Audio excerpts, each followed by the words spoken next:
This conference will now be recorded. Good morning, and thank you for joining us for our second session in Greater Indiana's Fuel Your Day Transportation Discussion Series. My name is Kaylee May, the Events and Communications Coordinator for Greater Indiana Clean Cities. Today I will start with an overview of Greater Indiana, and then Jim Meil, Principal of Industry Analysis for ACT Research, will give us his insights into the electrification of heavy-duty trucks. Following Jim's introduction to the topic, we will open up for discussion. During the presentation portion of the session, all participants will be muted and all webcams should be off. Following Jim's presentation, we will open up for discussion and encourage all participants to turn on their webcams for a more interactive experience. Attendees should unmute to ask questions and engage in discussion at that time. And when not speaking, please mute yourself to prevent background noises from interrupting. Please also utilize the chat box to engage in additional conversations with other attendees. Greater Indiana is a clean city coalition focused on advancing communities with education and resources on alternative fuel vehicles. Our mission is to advance alternative domestic fuel transportation, including energy efficient technologies across all sectors in Indiana. We are a standalone nonprofit 501c3 organization serving the state, working with public and private sector members. As the first DOE designated clean city coalition serving the state, we have grown in both size and services in response to our stakeholders. For 21 years, we have been assisting multiple stakeholders and partners such as cities, schools, utilities, fueling companies, government agencies, universities, and other nonprofit organizations with their alternative fuel transportation projects. Greater Indiana has around 80 members or stakeholders that work with us on collaborative opportunities, whether it's for funding, infrastructure development, or fleet deployment.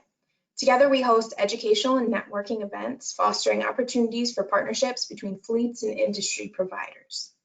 As you can see, we have several of our champion members listed today. We also have many leader and advocate stakeholders listed on our website. Their membership has helped fund our work to deploy alternative fuels and technologies throughout the state. Together, we're fueling the future of a Greater Indiana. Clean Cities focuses on 4 major activities, which are represented by the nodes of this web as part of a complementary framework.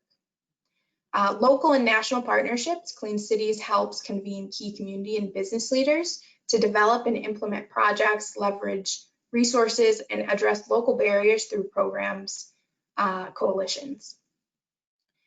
In addition, national partnerships leverage Clean Cities resources nationwide to engage with larger fleets and organizations. Information and education. Clean Cities develops data-driven tools to help consumers save money on fuel costs and help fleets understand their options for cost-effective alternatives. Technical and problem-solving assistance. Clean Cities helps local leaders address permitting and safety issues, technology shortfalls, and other project implementation barriers. Competitively awarded financial assistance. Clean Cities uses federal awards to provide funds that encourage an initial private sector match and long-term investments. This framework is bolstered by local support through designated Clean Cities coalitions like ours that have their finger on the pulse of local market conditions and priorities. Local coalitions such as Greater Indiana can tap national resources to provide unbiased information, tools, experts to address barriers and solve problems, national partnerships with industry and large national fleets, publicity through mass media and outreach, and financial assistance to jumpstart markets and incentivize private investment. Today's session is the second in a 3-part series Greater Indiana is organizing in partnership with ACT Research. ACT Research is a Greater Indiana member and is recognized as the leading publisher of commercial vehicle industry data, market analysis, and forecasting services for the North American market. We will now hear from Jim Meil. Thank you, Kaylee, and good morning, everybody. Appreciate the very kind introduction. We're very excited to be part of the, oops, there we go. Okay, terrific. Thank you, Kaylee, for that kind introduction. As Kaylee mentioned, ACT Research is proud to be a member of Greater Indiana, the Clean Cities program, and we're proud to be a leader not only in commercial vehicle research, but also research with regard to advancing clean powertrains. It's a company tradition going back for over 10 years, and we're proud to be on the leading edge of market research in this area. So with that said, over the next few minutes, we're going to take a look at three things. Number one, we're going to explore the future potential of commercial vehicle electrification in North America. We're going to review the developments that have been going on to push that leading edge out over the last 18 months. And we're going to show the projections that we have been developing over the course of an intermediate to long-term horizon.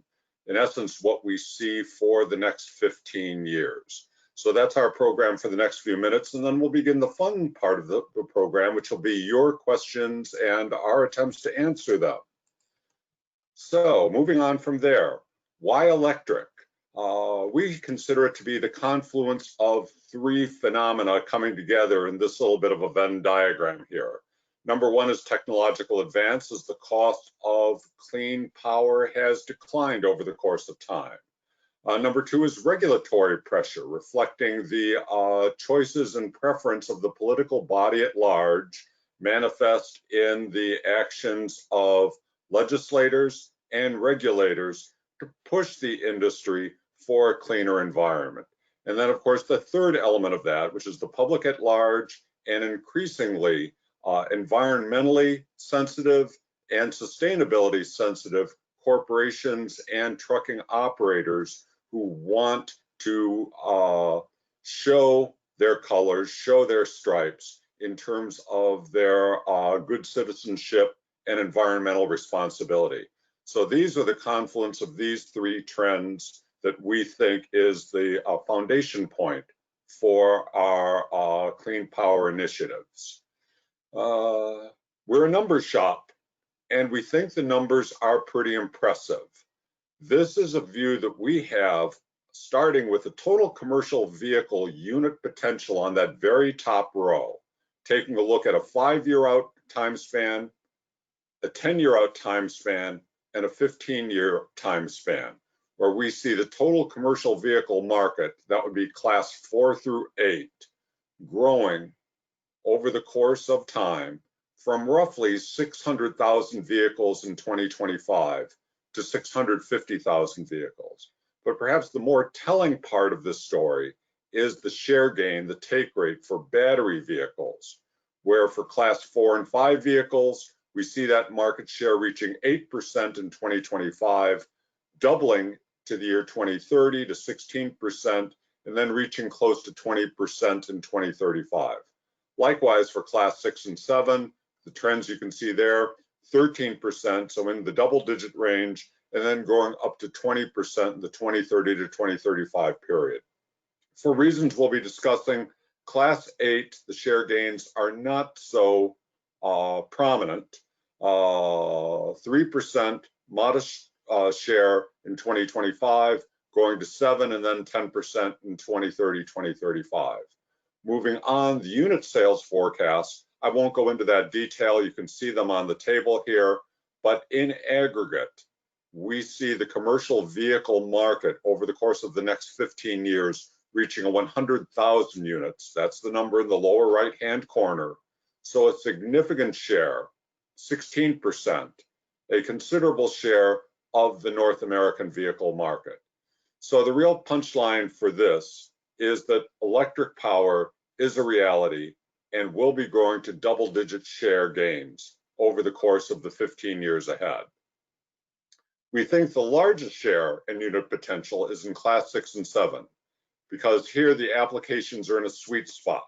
They're very conducive to electrification. While we think the biggest share will be in school buses, we think most segments will be promising. We also see, likewise, as the table before showed, in unit potential for the class 4 and 5 marketplace. But issues on battery cost, performance, and charging limit the upside for the Class 8 segment of the marketplace. The new wrinkle, and perhaps the growing media attention, growing market attention, is focused on fuel cells and hydrogen, particularly because over the course of the next 10 to 15 years, fuel cells and hydrogen might present a clean solution for some of the struggles that battery power represents for Class 8. Number one, first and foremost, clean operation, carbon-free emissions, and it overcomes some of the holdbacks, the constraints on the battery technology, cost, weight, and charging times. Plus, the refueling times are diesel comparable, which is a big issue. Of course, the constraints at this point in time, because it's still an embryonic technology, are cost, the development of a hydrogen distribution network to complement the vehicle power itself, and reaching the necessary scale out of the commercial vehicle marketplace, particularly if hydrogen and fuel cells are not adopted on a widespread basis in passenger cars and personal vehicles. Which battery electric vehicle applications work best? Well, here's the list. And you can see that there's a certain commonality.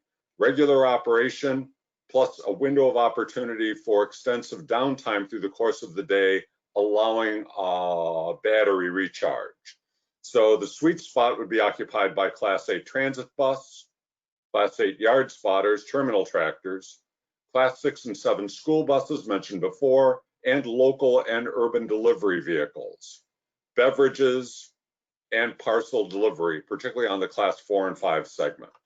And as hinted at before, BEVs lose out to diesel in an economics-only TCO type context for regional and private truckload and Class 8 long-haul truckload. So here are our top takeaways based upon the research that we have done. Battery costs are $225 per kilowatt hour now. We think they're on a track for a improvement over the course of time, basically reducing the cost by 50% over the course of a 5-year span. So sort of a Moore's law, as it were, for battery power. That 50% cost reduction we think will hold over the course of the 5 years and perhaps even 10 years, depending upon advances in battery costs and battery materials. What that means is that government assistance is critical now, especially in the next 5 years, in order to establish that foothold, to establish that beachhead, and to achieve scale. We've already talked about some of the potential for the fastest battery electric vehicle share gain, and the speed of those share gains, the take rates, will be determined by range, frequency of stops for recharging, route regularity, so basically the elimination of randomness in the daily duty cycle, daily mission, and weight sensitivity. To the extent that you can get weight out and cube out, that works to the advantage of vehicle electrification. And in addition to those takeaways, here's one more major one, which is we bracketed our baseline work with a high adoption, low adoption scenarios. And it's probably not rocket science to figure that if diesel rises and were to double in a world of uncertainty to $6 to $7 a gallon from the current $3 a gallon, and if battery costs were to take a more aggressive downward trajectory, you could perhaps raise that electrification share by as many as 20 to 25 points over the course of the next 15 years. Flip side is, as we know from our experience in the last year, energy prices go down too. And were diesel to drop to $2 a gallon, that would probably cap electrification share at low single digits unless we saw a governmental intervention. So let's take a look at the key developments over the last 24 months. First of all, what's very important is that OEs, the manufacturing community, is committed, and they've progressed considerably in terms of the efforts they're making in product development and some of the exciting technological developments that we're seeing coming from the OEs and their supply community. We're pretty confident that battery makers are working down the cost curve based upon both the passage of time and the scale that you're starting to see. Here in this case, particularly with batteries, aided by a synergy between commercial vehicles and passenger vehicles. as you get passenger vehicle acceptance, there's an advance up the learning curve. Regulatory requirements are becoming clearer, particularly with regard to some of the moves that we see coming out of California, and fuel cells are emerging as an area of technological advance and where R&D funds are being committed. But the questions remain. Is it fast enough to bring the costs down to make them commercially viable and viable in a TCO sense? Hydrogen distribution is an issue. It's not just what's under the hood, but the surrounding fueling infrastructure that will dictate fuel cell and hydrogen success. In the motor vehicle market, scale is everything, particularly with regard to penetration that can be aided if the light vehicle market were to come to an aid. And that's where we see a certain, let's say, tension between battery vehicles, where clearly passenger cars have seen substantial success, and the potential, but unrealized potential, for hydrogen-powered, fuel cell-powered passenger cars and light vehicles. And finally, a clean answer for weight, load, range, and charging frequency. And that's an issue that BEVs that are posed to BEVs, particularly in Class 8 applications. So with that, that's the snapshot of the market that we see right now. And Kaylee, what I'd like to do is turn things over to our audience for any Q&A that they have with regard to any of what we see right now, and particularly, and perhaps more important, what we see in the intermediate and 15 to 20 year horizon. Thank you.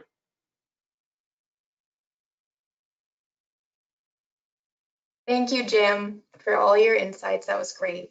We're going to now open up for informal discussion. We encourage you to utilize your webcams for a more intimate discussion. As a reminder, please unmute yourself to speak and mute when you are not speaking to minimize background noises.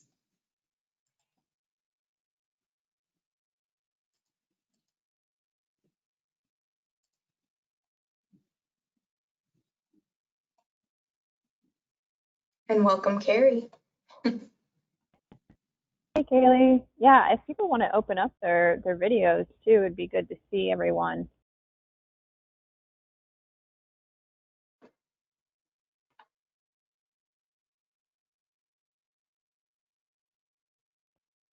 And Jim, since no one's popping in with a question, I know you and I were talking about the charging infrastructure, and you probably did cover this since I wasn't able to hop in right away.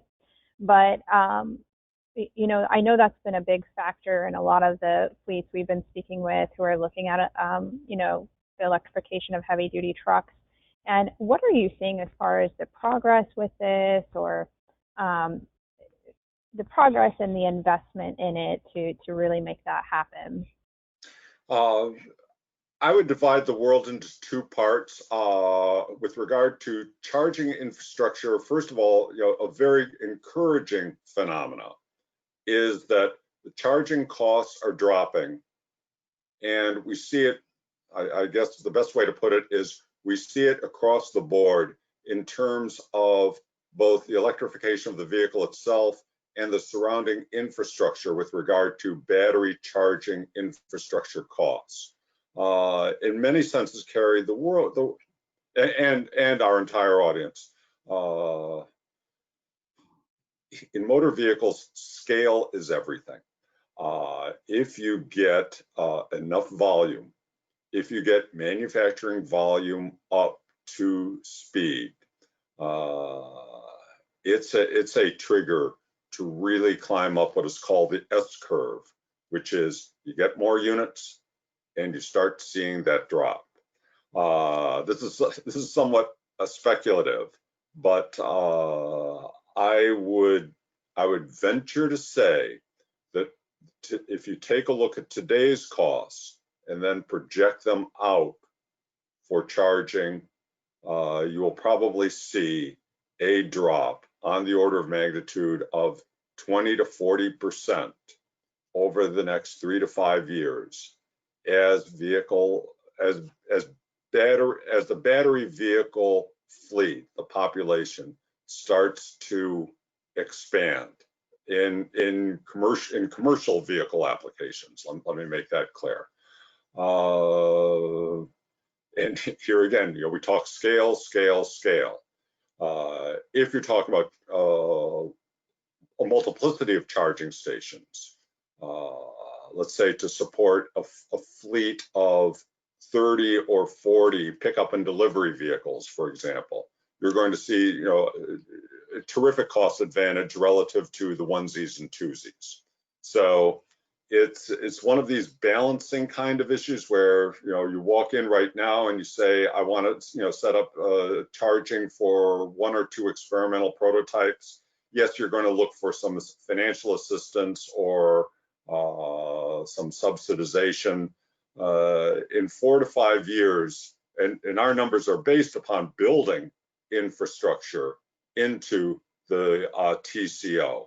So those numbers where the medium duty market advances to 20% over the next 15 years, those are based upon not only acceptance but also I'm sorry, not only the scale story on technology in the vehicle, but scale story with regard to an increasingly widespread charging supports system. Not only under your roof, but also publicly available charging stations. And it's important to mention that too.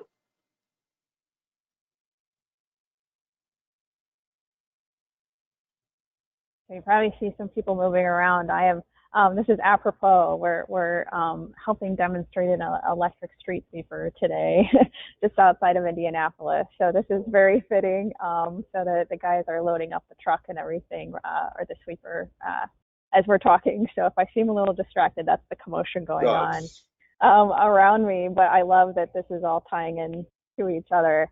And going back to the charging infrastructure, and I'm glad you made the differentiation for the commercial side of that. But I know that this has also been, a major focus for a lot of utility companies as well, whether it's, the grid capacity and then just making sure that the load is available and, all the wires and the conduit is run. Are you seeing a larger investment? I mentioned investment earlier, but are you seeing a lot more programs or sort of those make-ready sites? Everyone talks about the investment in those industrial parks and the make-ready sites for the business to come in.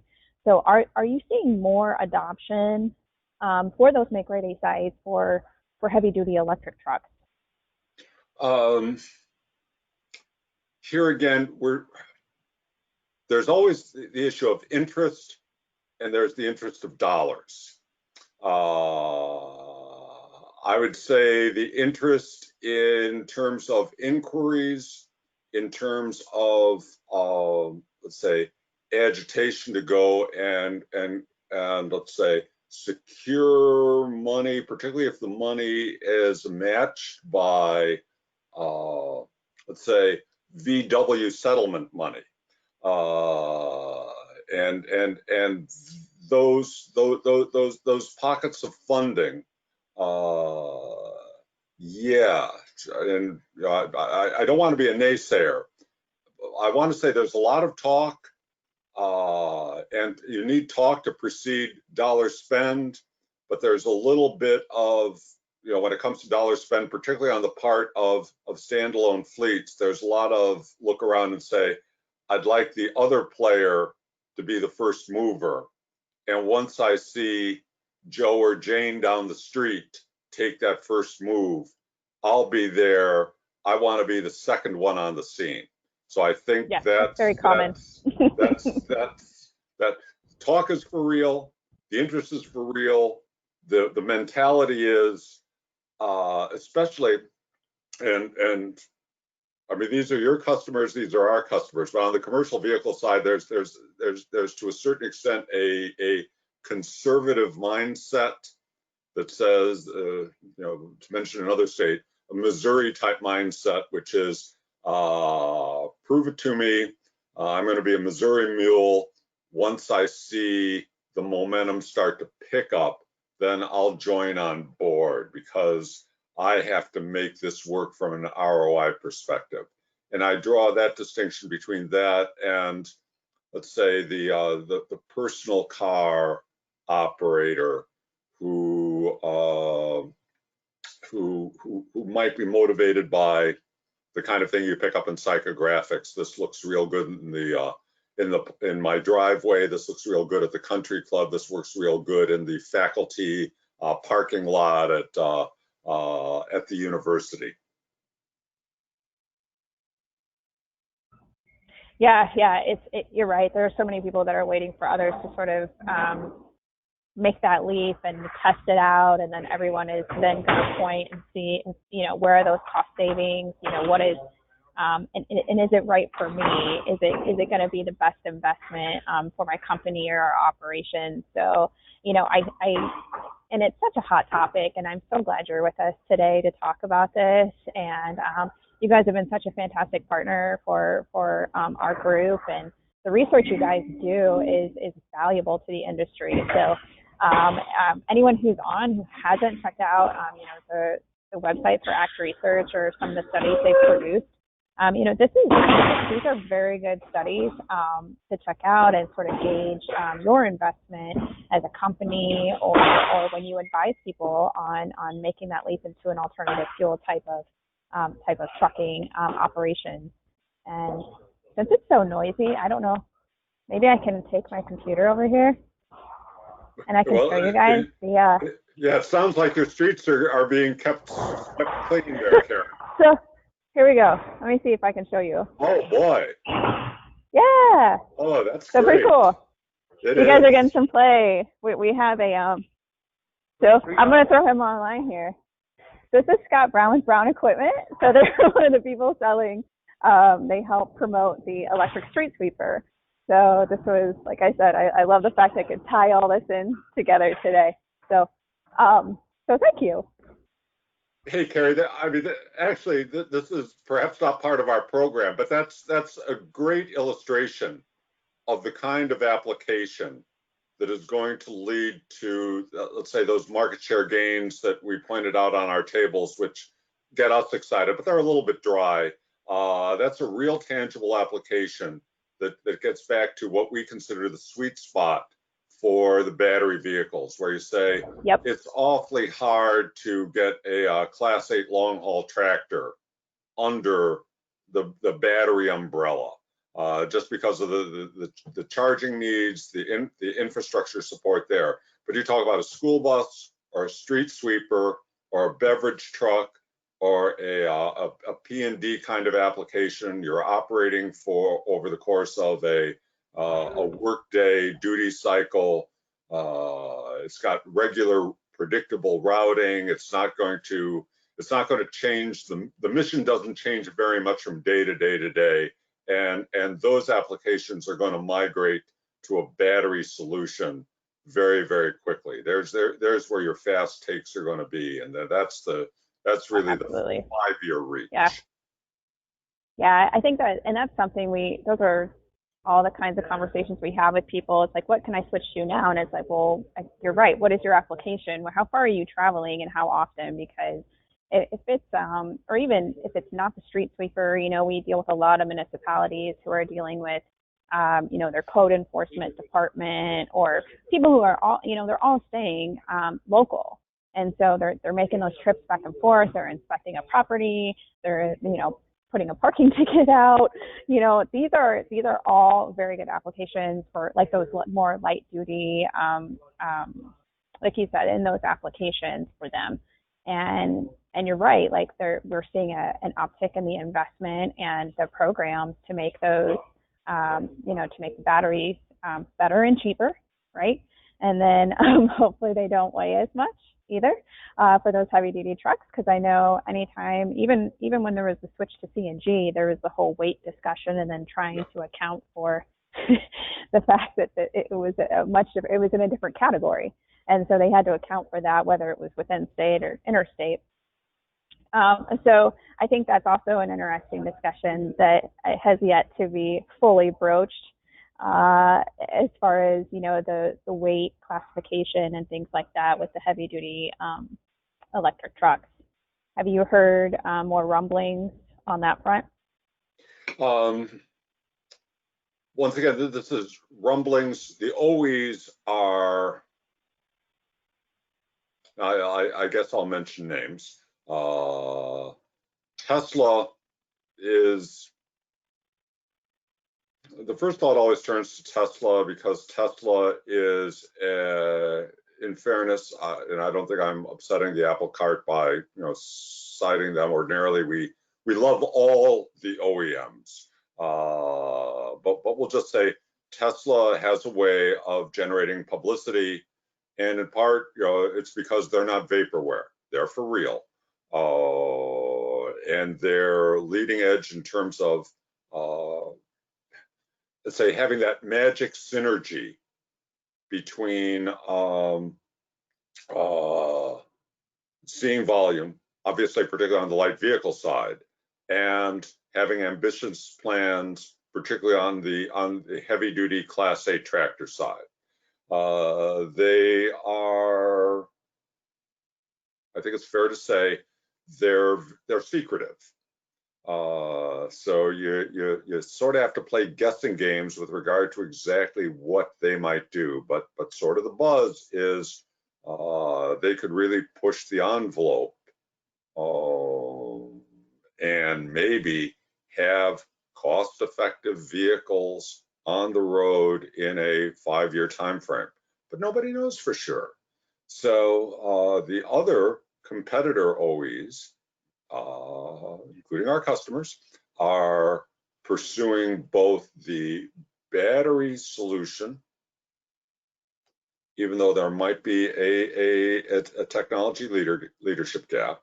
And I want to be careful about that because you don't always know what they might have under some roof somewhere. And also, again, that very promising but also challenging and somewhat problematical fuel cell solution, which has been perhaps pushed aside in the Class 8 marketplace, sort of pushed aside the battery solution just because it does deliver, if you can get the costs down, it delivers answers that, let's say, have the advantages that diesel has today, but without the disadvantages of carbon.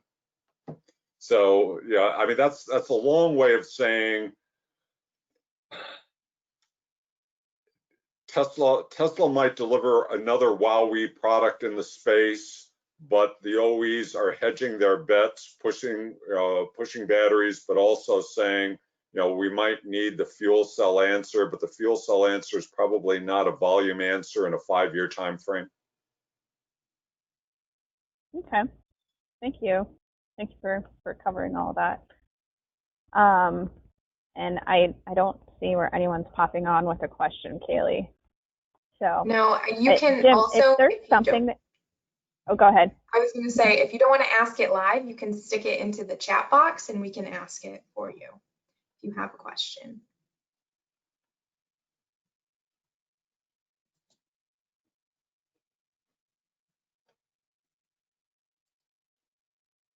Okay, go ahead, Kerri. Jim, if there's something that we haven't covered yet that you think that, obviously this is being recorded and it's going to be, available for others to check out when they have a moment. Sometimes, this 8 a.m. time frame might be the time that they're just waking up. I don't know. And we're all in that same space due to a lot of restrictions where we're having to do a lot of these things online, as you and I discussed when we went through this before. So if there are some other, like takeaways or things you want to make sure anyone watching this gleans from this presentation and your research, I would go ahead and go ahead and let us know what those things are. And so we have an idea moving into 2021 and the years after on how to sort of navigate this new space. I guess I covered a fair amount, Kerri, but a lot of the devil is in the details. And one of the things that we are proud to do for those who are interested is that I mean, we backed earlier work with a, well, we consider it to be exciting, a 130-page analytical document that covers battery progress, that covers TCO issues. We tend to be quants, so we've got spreadsheets. So I mean, that's in essence our everyday life. There are, in terms of advice to the listeners, or here are things to keep an eye on. I get perhaps that's a good way to go to start wrapping up our call. Number one will be, we do have an election coming up, and while we're very strictly nonpartisan in our shop, the outcome of the election could be influential in terms of shaping direction on environmental policy and directions with regard to, let's say, speed of advancement on clean power.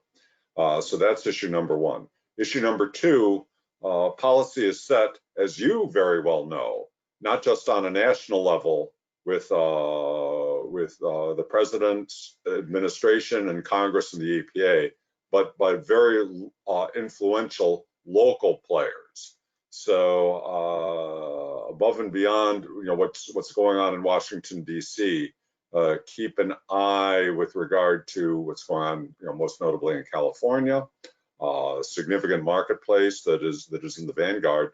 And when I speak of regional, not only in the U.S., but keep an eye on developments that are going on in Europe and going on in China, because in many senses, the other regions of the world are taking leadership positions in pushing carbon-free technology for motor vehicle power. So for those interested in keeping a finger on the pulse, there are a lot of moving parts to the picture. So I think that's very true. A lot of moving parts. That's a fair mission to give for those on the call. Yeah, that's perfect. Thank you. That's a very good point to end on for this session. So, and I don't think anything popped into chat. So yeah, thank you. Thank you, Jim. That was some fantastic information. Again, if you know someone who wanted to check this out but just didn't have a moment, we will be posting this on our website. And if you have any questions, always feel free to email me at kerri@greaterindiana.com. My phone number is also listed there. We have one more session coming up with ACT Research, and it's listed under events on our website as well. So please hop on in and check that out. As you can see, we keep busy, right, Kaylee? If it's not driving around when we can, and with our masks on, we're holding all these fantastic informational webinars. So Jim, thank you again for your expertise and sharing that with us. And everyone have a fantastic day. Thank you all. Thank you.